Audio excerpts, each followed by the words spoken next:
Hello বন্ধুরা, কেমন আছেন? আশা করছি অনেক ভালো আছেন। ফাইনালি ডগ মাইনিং প্রজেক্টে ক্লেম করার কিন্তু অপশন চলেছে। এখানে দেখুন ডিপোজিট টু এক্সচেঞ্জ, এই অপশনটা কিন্তু চলে এসেছে। তো আমরা কি করব, এটাকে ক্লেম করব। তার জন্য এই যে ডিপোজিট টু এক্সচেঞ্জ এখানে ক্লিক করে দেব। ক্লিক করার পর এখানে আপনি এক্সচেঞ্জে ক্লেম করবেন না আপনি টেলিগ্রামে ওয়ালেটে, আমি এটাকে এক্সচেঞ্জে ক্লেম করব। তার জন্য এক্সচেঞ্জে ক্লিক করে কন্টিনিউতে ক্লিক করে দেবো। তারপরে এখানে দেখুন ওক্স যে অপশন আসছে ওইটাতে ক্লিক করবেন না বাইবিটে, আমি এটাকে বাইবিটে সিলেক্ট করব। ঠিক আছে, বাইবিটটা অ্যাভেলেবেল আছে, তার জন্য বাইবিটে সিলেক্ট করব। তারপরে সেন্ড হেয়ার এখানে ক্লিক করে দেব। তারপরে ইয়েস আই হ্যাভ ইট এখানে ক্লিক করে দেব। এখানে ক্লিক করার পর বাইবিটের ইউআইডি কোডটা লাগবে। ঠিক আছে, তারপরে রয়েছে এই ডগসের ডিপোজিট অ্যাড্রেস, তারপরে মেমো, তারপরে এখানে সেন্ডে ক্লিক করতে হবে। তো এটাকে নেওয়ার জন্য আমরা চলে যাব বাইবিট অ্যাকাউন্টে। বাইবিট অ্যাকাউন্টে ক্লিক করে দিলাম। ক্লিক করার পর কেটে দেব। তারপরে উপরের দিকে দেখুন আপনার প্রোফাইল আইকনটা রয়েছে, ওই প্রোফাইল আইকনটা প্রথমে ক্লিক করতে হবে।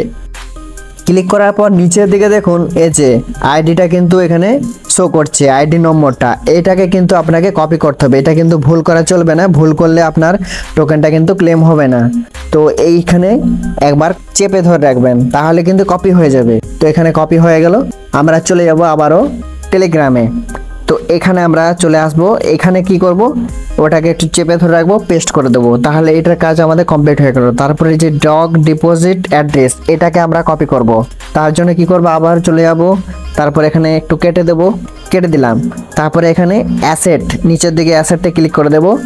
অ্যাসেটসে ক্লিক করার পর এই যে ডিপোজিট অপশন এসছে, এই যে ডিপোজিটে ক্লিক করে দেব। ডিপোজিটে ক্লিক করার পর নিচের দিকে দেখুন ডিপোজিট ক্রিপ্টো, এই ডিপোজিট ক্রিপ্টোতে ক্লিক করে দিতে হবে। এখানে আমরা সার্চ করব ডগস লিখে। ঠিক আছে, এখানে ডগস লিখে সার্চ করতে হবে। উপরের দিকে একটু স্ক্রল করব, নিচের দিকে ডগস চলে এসেছে, ওটাতে ক্লিক করতে হবে।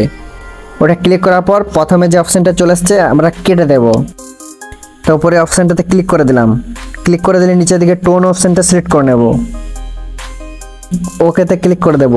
এইখানে দেখুন এইখানে চলে এসেছে এই যে ওয়ালেট অ্যাড্রেসটা, ওপরের দিকে শো করছে ওয়ালেট অ্যাড্রেসটা আর নিচের দিকে মেমোর অ্যাড্রেসটা। তো প্রথমে ওপরেরটাকে আমরা কপি করব। তার জন্য যে পাশে যে কপি অপশনটা রয়েছে ওখানে ক্লিক করে কপি করে নেব। ব্যাক করে চলে আসব। আসার পর নিচের দিকে এই ডিপোজিট অ্যাড্রেসে চেপে ধরে রাখবো, তারপরে পেস্ট করে দেব। এখানে পর্যন্ত আমাদের কমপ্লিট হয়ে গেল। আবারও ব্যাক করে চলে যাব। তারপরে নিচের দিকে যে মেমোর কোডটা রয়েছে ওইটাতে কপি অপশানে ক্লিক করে কপি করে নিলাম, আবারও চলে যাব। তারপরে এখানে মেমো অপশানে চেপে ধরে রাখবো, তারপরে পেস্ট করে দেব। তারপরে সেন্ডে ক্লিক করে দেব। সেন্ডে ক্লিক করে দিতে হবে, হয়ে গেল। তারপরে আই কনফার্ম এই অপশানটাতে একবার ক্লিক করতে হবে, হয়ে গেল। এখানে বলছে 20 আগস্টের মধ্যে আপনার ক্লেমটা হয়ে যাবে, ক্লেম হয়ে যাবে 20 আগস্টের মধ্যে। আর নিচের দিকে ওই যে ওয়েব অপশানটাতে ক্লিক করে দেব। ক্লিক করার পর এখানে দেখুন টোকেন ক্লেম হয়ে গেছে। ঠিক আছে, এটা 20 আগস্টের মধ্যে কিন্তু ক্লেমটা কমপ্লিট হয়ে যাবে।